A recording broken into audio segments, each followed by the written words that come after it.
Donald Trump భయపడిపోయాడా? యుద్ధంపై వెనక్కు తగ్గాడా? అంటే Donald Trump ఇరాన్కి భయపడిపోయాడు కాబట్టి వెనక్కి తగ్గాడా అనే రకంగా చర్చ జరుగుతోంది. బికాజ్ ఇరాన్ డొనాల్డ్ ట్రంప్ చేస్తానని లోపే ఇరాన్ చేసి ఊరుకుంటుంది.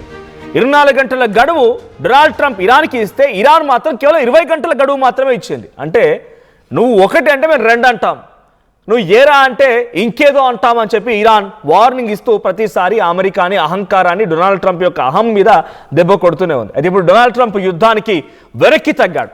మరో 2 వారాల పాటుగా సీజ్ ఫైర్ని కొనసాగిస్తానని చెప్పి, అంటే ఇది ఒక dead line and cease fire 2. ఇది డెడ్ లైన్ లా అవుతుంది. 2 వారాల పాటుగా మేము చెప్పిన కండిషన్స్ యాక్సెప్ట్ చేస్తే యుద్ధం close. At the same time 2 వారాలు కూడా మౌనంగా ఉంటా, లేదు అనుకుంటే మళ్ళీ దాడి చేస్తానని చెప్పి ఈ గడువును 2 వారాలు పెంచేశాడు. On the request of Pakistan president Shehbaz Sharif, Pakistan prime minister Shehbaz Sharif and అక్కడి ఆర్మీ చీఫ్ ఆసిమ్ మునీర్, ఈ ఇద్దరు యొక్క రిక్వెస్ట్ మూలంగానే మేము యుద్ధాన్ని 2 వారాల పాటుగా సీజ్ ఫైర్ పేరుతో ఆపేస్తున్నాను అనేటువంటి మాటని డొనాల్డ్ ట్రంప్ చెప్తున్నాడు. సో 2 వారాలు గడువిచ్చింది ట్రంప్. గడువును పొనగించాలని చెప్పి పాక్ ప్రధాని షెహబాజ్ షరీఫ్ ప్రతిపాదనని అంగీకరించే ఈ గడువుని పెంచినట్టుగా అమెరికా చెప్తోంది. ఇరాన్ పంపించిన 10 సూత్రాల ప్రతిపాదనను కూడా పరిశీలిస్తున్నామన్నాడు ట్రంప్. పరిషరతులు సానుకూలంగానే ఉన్నాయన్నాడు ట్రంప్. అమెరికా ఇరాన్ మధ్య కీలక దశకి ఈ చర్చలు చేరుకున్నాయి. 2 వారాల కాల్పు విరమణకి ఇరాన్ కూడా ఒప్పుకుంది. సో ఒకసారి డొనాల్డ్ ట్రంప్ ట్వీట్ చూద్దాం. ఆ తర్వాత 10 కండిషన్స్ ఏంటి, ఏ కండిషన్స్ ఇరాన్ పెట్టింది, ఆ కండిషన్స్ డొనాల్డ్ ట్రంప్ ఎలా యాక్సెప్ట్ చేయబోతున్నారు అనేది. సో ముందుగా మనం ట్వీట్ చూస్తున్నాం Donald Trump the. Based on conversations with Prime Minister Shehbaz Sharif and Field Marshal Asim Munir of Pakistan, and wherein they requested that a hold of the destructive force being sent tonight to Iran and subject to the Islamic Republic of Iran agreeing to the complete, immediate and safe opening of the Strait of Hormuz. So ఆయన ట్వీట్లో ఏం చెప్పారంటే, straight of హార్ముజ్ని విడిచిపెడతాం, మేము సిద్ధంగా ఉన్నాం, కానీ నేను ఏవైతే బలగాలని మోహరింపజేశానో ఆ సముద్ర మార్గంలో లేకపోతే ఇరాన్కి దగ్గరగా అక్కడ నేను మోహరింపజేసినటువంటి ఆ సైన్యాన్ని మాత్రం హోల్డ్ చేయమని చెప్పింది Pakistan. So Pakistan prime minister Shehbaz Sharif and అక్కడి army chief field marshal Asim Munir, ఈ ఇద్దరి రిక్వెస్ట్ మూలంగానే నేను చేస్తున్నానని చెప్తూనే ఇక్కడ లైన్ మెన్షన్ చేశాడు ఆయన. Republic of Iran agreeing to the complete, immediate and safe opening of the straight of Hormuz. వాళ్ళు దీన్ని కంప్లీట్గా ఓపెన్ చేస్తాను, సేఫ్గా ఇమీడియట్గా ఓపెన్ చేస్తానని చెప్పడం మూలంగానే యుద్ధాన్ని 2 వారాల పాటుగా క్లోజ్ చేస్తున్నా. I agree to suspend the bombing and attack of Iran for a period of 2 weeks. This will be double sided cease fire. అంటే ఇరుపక్షాల సీజ్ ఫైర్ ఇది, డబుల్ సైడెడ్. ఇరాన్ వైపు నుంచి మాపై దాడి జరగదు, లేదా గల్ఫ్ కంట్రీస్లో ఉన్నటువంటి అమెరికా స్థావరాలపై దాడి జరగదు, మేము కూడా ఇరాన్పై దాడి చేయము. So it's a double sided cease fire and 2 weeks of period. The reason for doing so is that we have already met and exceeded all military objectives and are very far along with a definite agreement concerning long-term peace with Iran and peace in the Middle East. మేము ఇంతటి స్థాయిలో సైన్యాన్ని మాకున్నటువంటి బలగాలను మొత్తాన్ని మోహరింపజేసిన ఇప్పుడు ఎందుకు ఆపుతున్నానంటే నాకు శాంతి ముఖ్యం. ఇప్పుడు గుర్తొచ్చింది శాంతి, నాకు పీస్ ముఖ్యం. ఈ పీస్ మేకర్, ఈ పీస్ కోరుకునే వ్యక్తికి ఇప్పుడు గుర్తొచ్చింది. అంతా జరగాల్సిన నష్టం జరిగిపోయి, ప్రాణాలు పోవాల్సినంత కోల్పోయి, ప్రపంచ దేశాల్లో ఇన్ఫ్లేషన్ రావాల్సినంత వచ్చి, ఎంతెందుకు మీకు చిన్న ఎగ్జాంపుల్ మీకు అర్థం కాదని చెప్తున్నా. ఆయన ఎక్కడో డిసిషన్ తీసుకుంటే మన దగ్గర టిఫిన్కి మనం 10 రూపాయలు అదనంగా కడుతున్నాం. గ్యాస్కి కొరత వచ్చింది. పెట్రోల్ బంకుల దగ్గర ఎప్పుడు పెట్రోల్ పంపుకు వెళ్ళినటువంటి వాళ్ళు కూడా గంటల తరబడి పెట్రోల్ పంపుల దగ్గర నిల్చోవాల్సిన పరిస్థితి వచ్చింది. అటువంటి పరిస్థితి కారణమైన ట్రంప్ ఇప్పుడు మళ్ళీ శాంతి బోధకుడిగా శాంతి మాటలు వల్లిస్తున్నాడు. నేను శాంతి కోసమే, I want peace in the Middle east, నాకు మిడిల్ ఈస్ట్లో శాంతి కావాలి, అందుకే నేను ఈ మాట వింటూ ఆగిపోతున్నాను అనేటువంటి మాటను మాట్లాడుతున్నారు ఆయన. At the same time we have received a 10-point proposal from Iran. 10 షరతులతో కూడిన ఒక ప్రపోజల్ కూడా ఇరాన్ నుంచి వచ్చింది. And believe it is workable based on which to negotiate. అది వర్కౌట్ అవుతుంది అనుకుంటున్నాను, but on the base of negotiation చేస్తే అది వర్కౌట్ అవుతుంది. Almost all of the various points of past contention have been agreed to between the United States of America and Iran. But a 2-week period will be the agreement to be finalized and consummated. అంటే ఆ conditions దాదాపుగా అంగీకరించారు, but ఈ 2 వారాలు కూడా కంప్లీట్గా అంగీకరించి వాటికి ఒక మార్గం ఎంచుకొని వాటిని తొలగింపజేసేదానికి నాకు ఆయనకి ఎంచుకున్న సమయం అని చెప్పుకొచ్చి, on behalf of the United States of America as president and also representing the countries of the Middle East, it is a honour to have this long term problem close to resolution. కొన్ని తరాల పాటుగా, కొన్ని ఏండ్ల పాటుగా నిర్విరామంగా కొనసాగుతున్న ఈ యుద్ధానికి, లేదు నిరంతరాయంగా కొనసాగుతున్న ఈ యుద్ధానికి ఒక అన్సాల్వ్డ్ సొల్యూషన్ దొరికింది అని నేను ఆశిస్తున్నానని చెప్పుకొచ్చారైనా. Thank you for attention to this matter. And Donald Trump ఆయన చేసిన ట్వీట్ ఇది. At the same time White House నుంచి ఒక స్టేట్మెంట్ కూడా వచ్చింది. Based on the conversations with prime minister Shehbaz Sharif and field marshal Asim Munir of Pakistan. So same tweet ఇక్కడ కూడా mention చేశారు. ఆల్మోస్ట్ ఆల్ ఆయన చేసిన ట్వీట్ని వైట్ హౌస్ కూడా ఒక అఫీషియల్ నోట్ ద్వారా విడుదల చేసింది. సో దీని ద్వారా అర్థమవుతున్న మాట ఏంటంటే డొనాల్డ్ ట్రంప్ భయపడిపోయాడా అనే దానికంటే దాన్ని కూడా కప్పించుకోవడానికి ఆయన శాంతి బోధకుడిలాగా శాంతి సూత్రాలు, శాంతికి సంబంధించిన మాటలు వల్లిస్తున్నాడు. ఇన్ని రోజుల పాటు గుర్తురాదే శాంతి అనేది. ఇన్ని రోజుల పాటుగా ప్రపంచ దేశాలు ఇబ్బంది పడతాయి. ప్రపంచ దేశాల్లో అల్లకల్లమైన వాతావరణం ఉంటుంది. ఇన్ఫ్లేషన్ స్టార్ట్ అవుతుంది. క్రూడ్ ఆయిల్ ధరలు పెరిగిపోతాయి. చాలా భయంకరంగా అక్కడ దేశ ప్రజలు కూడా ఇంపాక్ట్ చూపిస్తున్నటువంటి మాటలు గుర్తురాలేదు. ఈరోజు శాంతి బోధకుల్లాగా, పీస్ మేకర్ లాగా పీస్ అంటూ మాట్లాడుతున్నాడు. మీరు చూడండి అక్కడ దాంట్లో ఒక లైన్లో ఉంది చాలా క్లియర్గా. So I want a peace in the Middle East. So agreement concerning long term peace with Iran and peace in the Middle East. Middle East నేషన్స్లో పీస్ కావాలి. చూడండి ఆయన చేసినటువంటి ఒక చర్య మూలంగా దుబాయ్లో దాదాపుగా భారతీయులు కొన్ని లక్షల సంఖ్యలో ఉన్నారు. కొన్ని లక్షలాది మంది తిరిగి వెనక్కి రావాల్సిన పరిస్థితి వచ్చింది. ఉద్యోగాలు వదిలేశారు. అక్కడ ఉన్నటువంటి కార్మిక వర్గం మొత్తం కూడా తిరిగి ఒక్కొక్కరికి వెనక్కి తిరగాల్సి వచ్చింది. దుబాయ్ ఒక హెవెన్ నగరం కాస్త ఒక స్వర్గధామం అనేటువంటి నగరం కాస్త ఇప్పుడు అక్కడ చాలా భయానకమైన పరిస్థితి నెలకొంది. ఏంటి ఆ పరిస్థితి? అక్కడ నుంచి ఇన్వెస్ట్మెంట్స్ వెళ్ళిపోతున్నాయి. అక్కడ చాలా పెద్ద మొత్తంలో నష్టం వాటిల్లింది. అద్భుతమైనటువంటి టెక్ కంపెనీస్ మొత్తం కూడా కొలాప్స్ అయిపోయాయి. సామాన్య జనమంతా తిరిగి వెనకడుగు వేసి తిరిగి మళ్ళీ స్వదేశం వైపుగా బాట పడుతూ ఉన్నారు. సో ఈ నేపథ్యంలో డొనాల్డ్ ట్రంప్కి ఒరిగింది ఏంటి? డొనాల్డ్ ట్రంప్కి మహా అయితే ఈ యుద్ధం కారణంగా ఓ 10,000 కోట్లు లేదా 20,000 కోట్లు, ఒక 50,000 కోట్లు, 1,00,000 కోట్లు ఖర్చు అయి ఉంటాయి. ఆర్థికంగా నష్టపోయి ఉంటాడు. కానీ డొనాల్డ్ ట్రంప్కి దాన్ని తిరిగి తోడడం చాలా ఈజీ. మళ్ళీ ఏదో దేశం పైన వాటి తలపై చేయబెడితే అయిపోద్ది. ఏమని? టారిఫ్ల పేరుతో ఆ దేశం పైన అని ఇంకే రకాల చర్యల పేరుతో ఓ దేశం పైన తలపై చేయి పెడితే అక్కడితో మ్యాటర్ క్లోజ్. టారిఫ్ పేరు మీద మనకు ఆల్రెడీ చేశారు. 50% నుంచి 75% వరకు టారిఫ్ భారత్పై పెంచాడు ఆయన. చైనాపై 200% చేశాడు. రష్యా పైన సుమారుగా 80% టారిఫ్ విధించాడు.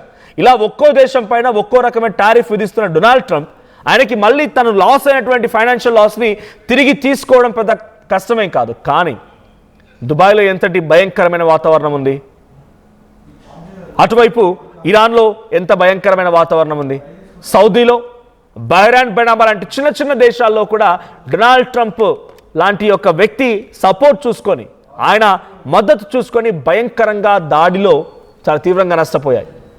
కానీ ఇప్పుడు వాటికి వచ్చిందేంటి? వాటికి ఒరిగేదేంటి? ఆఖరికి వస్తే ఇదంతా పీస్ అంటున్నాడు ఆయన. Agreement concerning long term peace with Iran and peace in the Middle East. చూడండి ఆయన లాంగ్ టర్మ్ పీస్ అంట. ఈ రోజు గుర్తుకొచ్చింది ఆయనకి శాంతి అనేది. బికాజ్ వాళ్ళ మాటలు వింటున్నారు కాబట్టి అనేటువంటి మాటలు మాట్లాడుతున్నారు. సో మరి డొనాల్డ్ ట్రంప్ పైన ఇరాన్ ఇంపోజ్ చేసిన కండిషన్స్ ఏంటి? డొనాల్డ్ ట్రంప్ మాకు కూడా 10 కండిషన్లు వచ్చాయని చెప్పారు. చూడండి అక్కడ మీకు హైలైట్ చేసి చూపిస్తుంది. దానిపైన చూడండి, double sided cease fire, the period of 2 weeks, this will be double-sided ceasefire. The reason for doing is so that we have already met and exceeded all military objectives. So 10 కండిషన్లు మాకు Iran పెట్టినటువంటి మాటను కూడా ఈ ట్వీట్లో మీరు చూడొచ్చు. ఆ 10 కండిషన్లు ఏంటి అంటే, controlled passage through the straight of Hormuz in coordination with the Iranian arm forces. So మీరు స్ట్రైట్ ఆఫ్ హార్మూజ్ నుంచి వెళ్ళండి, బట్ మేము కంట్రోల్ చేస్తాం, మేమే మీకు సాఫీగా రూట్ని ఇస్తాం, మీరు వెళ్ళడానికి అన్ని రకాలుగా మేమే సమకూరుస్తాం, బట్ అక్కడ ఆర్మ్ ఫోర్సెస్ మాత్రం ఇరాన్వి ఉంటాయనేది ఇరాన్ పెట్టిన first condition. That leads to a unique economic and geopolitical position. అది మాకు కొంత ఎకనామికల్గా అండ్ జియోపొలిటికల్ పొజిషన్గా కూడా కొంత గుర్తింపు తీసుకొస్తుంది. సో మేమే దాన్ని కంట్రోల్ చేస్తాం, మేమే మీకు అందరికీ సుగమమైనటువంటి మార్గాన్ని ఏర్పాటు చేస్తాం, but we will control that. అది ఫస్ట్ కండిషన్ డొనాల్డ్ ట్రంప్కి ఇరాన్ పెట్టిన దాంట్లో. తర్వాత the necessity of ending the war against all elements of the axis of resistance. యుద్ధాన్ని అన్ని రకాలుగా ఆపేయాలి. తమకు సంబంధించిన మద్దతుదారుని హెజ్బుల్లా పైన, హమాస్ల పైన, హౌతీల పైన, అందరిపైన యుద్ధాన్ని ఆపాలనేది second condition. The withdrawal of US combat forces. అంటే మీరు ఎక్కడైతే ఈ సముద్ర మార్గాల్లో ఉంచినటువంటి మీ సైన్యాన్ని, గల్ఫ్ కంట్రీస్లో మాపై దాడి చేయడానికి తీసుకొచ్చినటువంటి కమాండ్స్ని అందరినీ కూడా వెనక్కి తీసుకెళ్ళాలి, మీరు ఇక్కడ మొత్తం శాంతి వాతావరణం నెలకొల్పాలనేది థర్డ్ కండిషన్. ఇక ఫోర్త్ కండిషన్ వచ్చేసి the establishment of a safe transit protocol in the straight of Hormuz in a way that guarantees Iran's dominance according to the agreed protocol. So Iran పైనే ఇక్కడ స్ట్రైట్ ఆఫ్ హార్ముజ్ యొక్క protocol ఇరాన్కే దక్కాలి, straight of Hormuz పైన protocol ఇరాన్కే దక్కాలి, ఇరానే ముందుగా ఉండాలనేది వాళ్ళు కోరుకుంటున్నమాట. తర్వాత full payment of Iran's damage account estimates, మేము ఎంత తీవ్రంగా అయితే నష్టపోయామో, కొన్ని లక్షల కోట్ల రూపాయలు, 12,50,000 కోట్ల రూపాయలు నష్టపోయామనేది నిన్నటి వరకు మనం ఒక స్టాటిస్టికల్గా విన్నాం. సో మరి రోజు వరకు ఎంత ఉందో తెలియదు. సో 12,50,000 కోట్ల రూపాయలు నష్టపోయాం కాబట్టి దానికి తదనుగుణంగా మేము తిరిగి పునరుద్ధరించడానికి, మా దేశాన్ని మళ్ళీ గతంలో మాదిరిగా యాజ్ యూజువల్ నడిపించడానికి మాకు ఆ డబ్బులు కూడా కావాలి. Full payment of Iran's damage according to estimates. And then next point, the lifting of all primary and secondary sanctions and resolutions of the board of governors and the security council. So రిజల్యూషన్స్ని, తర్వాత శాంక్షన్స్ని అన్నిటిని ఎత్తేయాలి. తర్వాత the release of all Iranian assets and properties from frozen abroad, ఇరాన్కి సంబంధించినటువంటి సంస్థలు కానీ వ్యవస్థలు కానీ ఇంకేదైనా కంపెనీస్ వేరే దేశాల్లో ఉంటే వాటిపైనటువంటి బ్యాన్ని ఎత్తేయాలనేది కండిషన్గా ఉంది. ఇక finally the ratification of all these matters in binding security council resolution. ఇది కేవలం మాటల రూపేనే కాదు, ఒక అగ్రిమెంట్ రూపంలో మన ఇద్దరం జరుపుకోవాలి అనేది ఇరాన్ పెట్టిన కండిషన్. సో ఈ కండిషన్స్ అన్నిటికి కూడా డొనాల్డ్ ట్రంప్ ఒప్పుకున్నారంటే చూడండి, అక్కడ లైన్లో కనబడుతోంది, we have received 10-point proposal from Iran and believe it is a workable basis on which Iran to negotiate almost all of the various points of past contention have been agreed to the between United States of America and Iran. 10 కండిషన్లు ఉన్నాయి, condition కూడా accept చేసే విధంగానే ఉన్నాయి. But మళ్ళీ మేము negotiate చేసుకోవాలి, దాంట్లో ఇంకా చర్చించాల్సిన చాలా ఉన్నాయి, దానికి 2 వారాల గడువు కోరుతున్నాను అంటున్నాడు. అంటే ముస్తఫా ఖమేనీ సుప్రీం లీడర్గా యాక్సెప్ట్ చేస్తేనే ఈ కండిషన్స్ ఇరాన్ డొనాల్డ్ ట్రంప్ మధ్య ఈ నెగోషియేషన్ జరిగే అవకాశం ఉంది. ముస్తఫా ఖమేనీ యాక్సెప్ట్ చేయాలి, పెజెస్కియన్తో చర్చలకు కూర్చొని పెజెస్కియన్తో మాట్లాడాలి. అక్కడ Seyed Abbas Araghchi is a foreign minister of Iran Abbas అగార్చికి వార్నింగ్స్ కూడా గతంలో కన్సిడర్ చేయాలి. అన్నిటినీ కన్సిడర్ చేస్తేనే యుద్ధానికి నెగోషియేట్ అయిపోయి క్లోజ్ చేసే అవకాశం కూడా ఉంది. సో ఇంకో ట్వీట్ చూపిస్తున్నాను మీకు నేను, ఎవరైతే యుద్ధం ఆగిపోవాలని రిక్వెస్ట్ చేశారని ఆ పాకిస్తానీ ప్రధాని ట్వీట్ చూపిస్తున్నాను మీకు.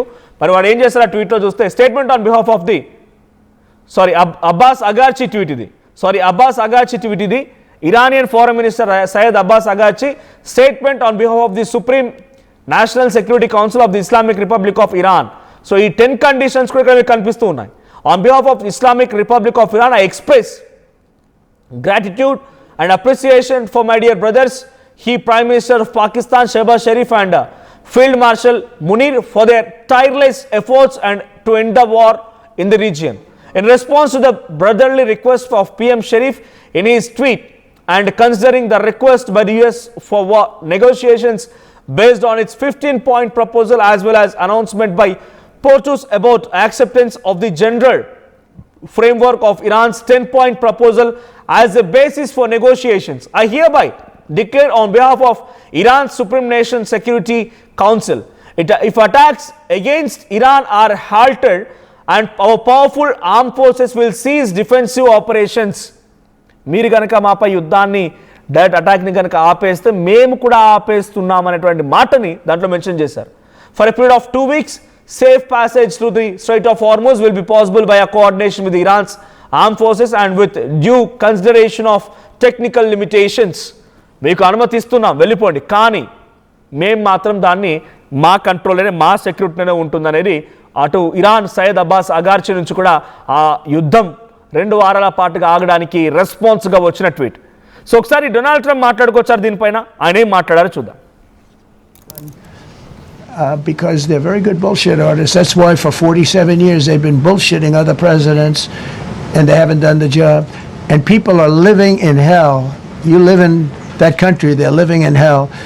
No, I think that 47 years of this stuff is long enough. They're at the weakest point they've ever been. They have no Navy, they have no Air Force, they have no anti-aircraft weaponry, they have no radar, they have no communication. I think there might be none because they're very good bullshit artists. That's why for 47 years they've been bullshitting other presidents and they haven't done the job. and people are living in hell. You live in that country, they're living in hell. No, I think that 47 years of this stuff is long enough. They're at the weakest point they've ever been. They have no Navy, they have no Air Force, they have no anti-aircraft weaponry, they have no radar, they have no communication. I think there might be none because they're very good bullshit artists. That's why for 47 years they've been bullshitting other presidents and they haven't done the job. And people are living in hell.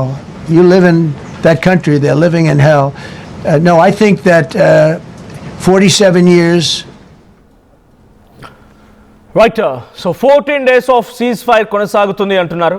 So ఇరాన్లో కూడా కాల్పులు ఆగిపోయాయి. ఇరాన్లో present ఈ dead line గడిచినా కూడా ఇప్పటి వరకు ఎటువంటి యాక్షన్ లేదు. అమెరికా ఎటువంటి యాక్షన్ లేదు, ఇరాన్ కూడా ఎటువంటి యాక్షన్ లేదు. సో సీజ్ ఫైర్ కంటిన్యూ అవుతోంది. It's a good news actually. Middle eastern కంట్రీస్లో పీస్ నెలకొంది. సో దీని ప్రభావంతో ప్రపంచ దేశాలు కూడా కొంత శాంతి పాటించే అవకాశం ఉంది, సైలెంట్ అయిపోయే అవకాశం ఉంది. సో ఇప్పటివరకు మనం చూసినటువంటి ప్రతిదీ కూడా కొంత కంట్రోల్లోకి వస్తూ ఉంటుంది. సో అటు ఆయిల్ హైక్స్ కానీ లేకపోతే ఇంకితరాతవన్నీ కూడా కంట్రోల్లోకి వచ్చే అవకాశం ఉంది. సో కొన్ని కండిషన్స్ పెట్టింది, ఆ కండిషన్స్ కూడా యాక్సెప్ట్ చేయడానికి అమెరికా సిద్ధంగా ఉంది. సో ఇక్కడ లైవ్ అప్డేట్ ఇన్ఫోనిక్స్ నాట్ 50 Pro అనే కామెంట్ వచ్చింది మన లైవ్లో. దాంట్లో 2 వారాల పాటు కాల్పుల విరమణ, మా టైం 2:35 AM మేము ఇరాక్లో ఉన్నాం ఇప్పుడు మాకు ఇక్కడ కాల్పులు లేవు, మాపై యుద్ధం ఆగిపోయింది, కాల్పుల విరమణ అనేది ఒక కామెంట్ చేశారు. Maybe he is watching from Iraq. ఆయన మన తెలుగు వారు అక్కడి నుంచి చూస్తున్నట్టుగా ఉన్నారు. So war in India, we are in India, time is 6:30 AM అంట. ఆఫ్ కోర్స్ సో ఆల్రెడీ 6:30 అవుతుంది ఇండియాలో. So as our time line 5:30 early morning 5:30కి మన కాలమానం ప్రకారంగా డొనాల్డ్ ట్రంప్ విధించినటువంటి గడువు ముగిసింది ఇరాన్ పైన. సో ఆ గడువు ముగిసిన వెంటనే అంతకంటే మునిపే ఆయన ఒక ట్వీట్ చేసి మేము ఇంకా గడువు పెంచుతున్నాము, 2 వారాల పాటుగా యుద్ధాన్ని ముగిస్తున్నామని చెప్పుకొచ్చారన్న. Such a good thing. నిజంగా ప్రతి ఒక్కరం కూడా దీన్ని యాక్సెప్ట్ చేయాల్సిన అంశమే.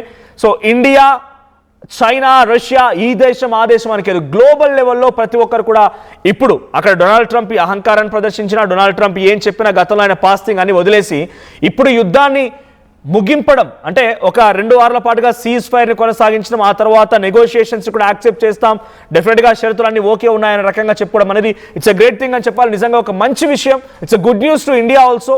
సో మనకు ఇప్పుడు త్వరలోనే గ్యాస్ ధరలు పెరగబోతున్నాయి, ఇంకోటి జరగబోతున్న విషయం చాలా అద్భుతమైన విషయం అని చెప్పాలి. సో ఇరాన్పై అటాక్స్ని కూడా ఇట్స్ ఎ గుడ్ న్యూస్ అని చెప్పాలి. ఇరాన్ కానీ ఇక్కడ ఇరాన్ని నిజంగా మెచ్చుకోవాలి. ఇరాన్ ఏ మాత్రం వెనక్కి తగ్గలేదు. ఇప్పుడు ఈ మాటల్ని కూడా నమ్మడం లేదు అనేటువంటి మాటని కూడా వినిపిస్తోంది. కొన్ని మిసైల్స్ని, డ్రోన్స్ని కూడా అక్కడ మోహరించి ఉంచింది. కానీ ఫైనల్లీ హౌఎవర్ ఎవరు ఇనిషియేట్ చేసినా, ఎవరు హోస్ట్ చేసినా, ఎవరు మధ్యవర్తం వహించినా యుద్ధం మాత్రం ఆగిపోయింది, శాంతి నెలకొల్పడం మాత్రం మొదలైంది. ఒకసారి before I continue, Shehbaz Sharif tweet కూడా ఉంది. షెహబాజ్ షరీఫ్ ట్వీట్ ఏంటంటే ఆయన ఏం చెప్తున్నాడు? షెహబాజ్ షరీఫ్ ట్వీట్ ద్వారా diplomatic efforts for peaceful settlement for the ongoing war in the Middle East are progressing steadily, strongly and powerfully with the potential to lead to substantive results in near future. To allow diplomacy to run its course, I earnestly request President Donald Trump to extend the deadline for 2 weeks. Pakistan in sincerity request the Iranian brothers to open Strait of Hormuz for corresponding period of 2 weeks as a goodwill gesture. We also urge all warning parties to observe a ceasefire everywhere for 2 weeks to allow diplomacy to achieve conclusive termination of war in the interest of long-term peace and stability in the region. నేను ఇక్కడ డైరెక్ట్గా పాకిస్తాన్ ఏదో initiate చేసి Donald Trump ఒప్పుకున్నాడని చెప్పి నేను మాత్రం అనుకోను. సరే యుద్ధం ఆగిపోయింది, 2 వారాల పాటుగా సీజ్ ఫైర్ ఉంది, it's a great news and అందరికీ ఇది ఒక మంచి విషయమే, గుడ్ న్యూస్. అందరం కూడా మంచిగా ఒక రకంగా సెలబ్రేట్ చేసుకోవాల్సిన సిచ్యువేషనే. ఇండియాలో సెలబ్రేట్ చేసుకోవాల్సిన అవసరం ఉందంటే ఆఫ్ కోర్స్, ఎందుకంటే స్ట్రైట్ ఆఫ్ హార్మజ్ ఓపెన్ చేస్తే ఇప్పటికీ మనకి ఏం ఆగడం లేదు. బట్ ఇంకా ఎక్కువగా మనకి గ్యాస్ సప్లైస్ కానీ ఆయిల్ సప్లైస్ కానీ అయ్యే అవకాశం కూడా ఉంది. సో ఇప్పుడు ఇక్కడ గుడ్ న్యూస్ అని ఎందుకు అంటున్నానంటే ఇండియా కూడా ఇట్స్ బిగ్గెస్ట్ న్యూస్. కొంత ఆయిల్ ప్రైజెస్ హైక్ అవడం ఆగిపోతాయి, గ్యాస్ కూడా అనుకున్న రేట్లో ఎక్కువగా మళ్ళీ, ఎందుకంటే 3 months వరకు మనకి మాత్రం రిజర్వ్స్ ఉన్నాయి, ఆ తర్వాత లేవనే రకం కూడా మన ప్రభుత్వాలు చెప్తున్నాయి. కాబట్టి సో మనం మళ్ళీ రిట్రైవ్ చేసుకోవచ్చు, అంతా కూడా సెటరేట్ అయిపోద్దని. కానీ ఇక్కడ నేను చెప్తున్న మాట ఏంటంటే షెహబాజ్ షరీఫ్ చెప్తే డొనాల్డ్ ట్రంప్ యాక్సెప్ట్ చేసి యుద్ధాన్ని ఆపాడు అని అంటే నేను మాత్రం వ్యక్తిగతంగా అంగీకరించను, అది జరిగిందేమో అనుకోను. ఎందుకంటే పాకిస్తానే డొనాల్డ్ ట్రంప్ చెప్పినట్టు వింటుంది ప్రతిదానికి. డొనాల్డ్ ట్రంప్ కాలికిన చెప్పి ఇప్పుడు పాకిస్తాన్ అనేది. సో డొనాల్డ్ ట్రంపే ఇటు షెహబాజ్ షరీఫ్ చేత ఈ ట్వీట్ చేయించాడు. ఎందుకు ఈ మాట అంటారంటే సోషల్ మీడియాలో అబ్జర్వ్ చేయండి. ఇఫ్ ఇట్ ఆల్ మీ దగ్గర చేతిలో గూగుల్ ఫోన్ కనుక ఉంటే స్మార్ట్ ఫోన్లో గూగుల్ సెర్చ్ చేయండి. షెహబాజ్ షరీఫ్ చేసిన ట్వీట్లో ఓ ట్వీట్ ఎలా ఉందనంటే డ్రాఫ్ట్ మెసేజ్ కూడా ఉంది. అంటే ఆయన మరి గూగుల్ ఏని అడిగి ట్వీట్ చేశాడా లేదా ఆయన దగ్గర ఎక్స్పర్ట్స్ మిస్ అయ్యారా ఏం జరిగిందో తెలియదు, కానీ ఒక అంశం మాత్రం ఇక్కడ సర్క్యులేట్ అవుతుంది. ఏమని? ఒక డ్రాఫ్ట్ మెసేజ్ అనేది కూడా సర్క్యులేట్ అవుతుంది. ఆ డ్రాఫ్ట్ మెసేజ్లో ఏముంది? సో ఆయన ఏది చేసిన దాంట్లో పైన యాజ్ టీజ్గా ఎవరో పంపిస్తే అదే పోస్ట్ చేసినట్టుగా ఉంది అక్కడ. సో ఏంటంటే పైన draft message from message to Pakistan PM to America అని చెప్పి డ్రాఫ్ట్ మెసేజ్ అని కనబడుతోంది. అంటే ఆయనకి డొనాల్డ్ ట్రంప్ పంపిస్తేనే ట్వీట్ చేశారనే రకంగా ట్రోల్ అవుతోంది. సో ఆ ట్రోల్ ఏంటంటే మీకు ఆ ఫోటో కూడా షేర్ చేసే ప్రయత్నం చేస్తారు if it all possible. So ఆ ట్రోల్ ఏంటంటే రైట్ పీసీఆర్ మీకు సెండ్ చేశాను నేను. రైట్ ఆ ట్రోల్ ఏంటంటే డైరెక్ట్గా డొనాల్డ్ ట్రంప్ షెహబాజ్ షరీఫ్కి ట్వీట్ చేస్తే షెహబాజ్ షరీఫ్ ఆ ట్వీట్ని కాస్త ఇటువైపు కొంత పంపించాడు డైరెక్ట్గా మళ్ళీ. సో డొనాల్డ్ ట్రంప్ ట్వీట్ని ఇటు షేర్ చేశాడు అనేది వినిపిస్తున్నమాట. సో డొనాల్డ్ ట్రంప్ ట్వీట్ ఏం చేశాడు షెహబాజ్ షరీఫ్కి మరి? సో షెహబాజ్ షరీఫ్ దాన్ని ఎలా షేర్ చేశాడు అనేది మీకు ఒక ఎగ్జాంపుల్ చూపిస్తాను లైవ్లో మీకు నేను. సో ఆ ట్వీట్ వెనుక ఈ సీజ్ ఫైర్ వెనుక అమెరికానే కారణం. అమెరికానే ఈ సీజ్ ఫైర్కి పాకిస్తాన్ చేత ఈ రకంగా ఇనిషియేట్ చేయించింది. సో పాకిస్తాన్ ఇనిషియేట్ చేసినటువంటి విధానాన్ని ఇప్పుడు యాక్సెప్ట్ చేసినట్టుగా మళ్ళీ అమెరికా నటించింది. నవీన్ మీకు వేసాను ట్వీట్ చూడండి. రైట్ ఆ ట్వీట్ మీకు చూపిస్తున్నాను. సో ఆ ట్వీట్లో ఇది ఆ ట్వీట్. సో డ్రాఫ్ట్ మెసేజ్ అని ఉంది చూడండి కింద. Draft message Pakistan's PM message on X Shehbaz Sharif. ఆయన ట్వీట్లోనే ఆయన ఏమని పోస్ట్ చేశాడు? ఇలా సేమ్ పైన కింద ట్వీట్ చూడండి. పైన ఒరిజినల్గా ఎడిట్ చేసిన ట్వీట్ అది. అంతకంటే ముందు ఇది డ్రాఫ్ట్ ఏంటి? Pakistan's PM message on X. So Pakistan ఈ రకంగా మెసేజ్ చేయాలి ఎక్స్లో. సో ఇది ట్రోల్ అవుతోంది. సో పాకిస్తాన్ ఇట్స్ నాట్ ఎంత పెద్ద ఎఫిషియంట్ పెద్దగా ప్రపంచ దేశాల యుద్ధాన్ని ఆపగలిగే శక్తి సామర్థ్యం అంత పెద్ద కట్టలు కట్టేది ఏం లేదు వాళ్ళు. బట్ అమెరికా అధ్యక్షుడు డొనాల్డ్ ట్రంపే పాకిస్తాన్కి పంపించి ఈ ట్వీట్ పెట్టరా విధవా, ఈ ట్వీట్ పెడితే నేను కూడా ఎంకరేజ్నట్టుగా చెప్తా, సో యుద్ధం కొన్ని రోజుల పాటుగా ఆపేద్దాము అన్నట్టుగా ఆలోచించి ఈ ట్వీట్ పెట్టించి ఉంటాడు. సో ఎందుకంటే బికాజ్ ఆయన కూడా నాటో దేశాల్లో నుంచి వ్యతిరేకత ఎదుర్కొంటున్నాడు. స్ట్రైట్ ఆఫ్ హార్మూజ్ని ఆయన కారణంగానే ఆపేసిందని చెప్పి ప్రపంచ దేశాలన్నీ కూడా డొనాల్డ్ ట్రంప్ని వ్యతిరేకిస్తున్నాయి. కాబట్టి ఆయనే ఈ ట్వీట్ పంపించి ఆయనే ఈ ట్వీట్ చేయమని చెప్పి మళ్ళీ దాన్ని అంగీకరించినట్టుగా ఓ కలరింగ్ ఇస్తున్నాడు అనేది ట్రోల్ అవుతోంది. So whether it is a troll or anything, but వ్యక్తిగతంగా షెహబాజ్ షరీఫ్ లాంటి వ్యక్తికి బికాజ్ మన ఇండియా పాకిస్తాన్ వార్లో చూసాం కాబట్టి వీడికి అంత సీన్ లేదు అనే విషయం మాత్రం అర్థమవుతుంది. చూడండి ఇక్కడ డ్రాఫ్ట్ మెసేజ్ ఏమని? Pakistan's PM message on X diplomatic efforts for peaceful and settlement of the ongoing war in the Middle East are progressing steadily, strongly and powerfully. Same tweet but పైన draft అని మాత్రం ఉంది. Pakistan's PM message on X. ఇదెందుకు? చేసేది నువ్వు కదా, ఆ draft పైన టైటిల్ ఎందుకు? So someone has sent the same message ఆయన ట్వీట్లో పెట్టమని చెప్పి తర్వాత పాకిస్తాన్ యాక్సెప్ట్ చేసింది. బట్ హవెవర్ పాకిస్తాన్ మాత్రం ఇనిషియేట్ చేసిన రకంగా పోర్ట్రే అవుతోంది కాబట్టి డొనాల్డ్ ట్రంప్ మాత్రం దాన్ని యాక్సెప్ట్ చేశాడు. ఆ యుద్ధం మాత్రం 2 వారాల పాటుగా ముగిసింది. సో యుద్ధం 2 వారాల పాటుగా ముగియడంతో మీ అభిప్రాయం ఏంటి దానిపైన కామెంట్ చేయండి.